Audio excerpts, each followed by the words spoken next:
135 খ্রিস্টাব্দে শতাব্দীর পূর্বে নীল নদে ধ্বংস হয়ে ডুবে যায়।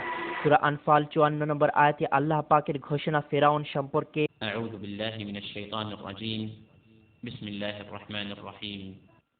كدأب آل فرعون والذين من قبلهم كذبوا بآيات ربهم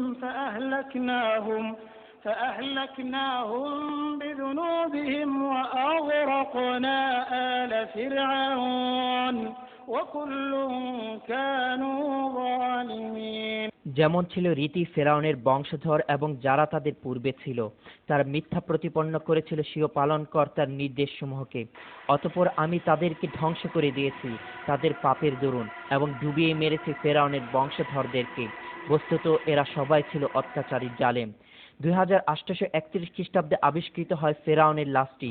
দীর্ঘ 3116 বছর নীল নদের গর্ভে ডুবে থাকে তার লাশটি। না কোনো মাছ তার শরীরে কোনো অংশ খেয়েছে, না শরীরের কোনো অংশ পচে গেছে বা নদীর স্রোতে ভেসে গেছে তার লাশটি। এটাই কি আল্লাহর অস্তিত্ব প্রকাশ পায় না? এই জাদুঘরে অন্যান্য লাশ মমি করে রাখা হয়েছে বিভিন্ন ওষুধ মেডিসিন দিয়ে, যেন মমিগুলো পচে না যায়। কিন্তু কোরআনে উল্লেখিত ফেরাউনের লাশটি কোনো প্রকার ওষুধ ছাড়াই আল্লাহর নির্মিত মমি। فاليوم ننجيك ببدنك لتكون لمن خلفك آية وإن كثيرا من الناس عن آياتنا لغافلون। বিলকিস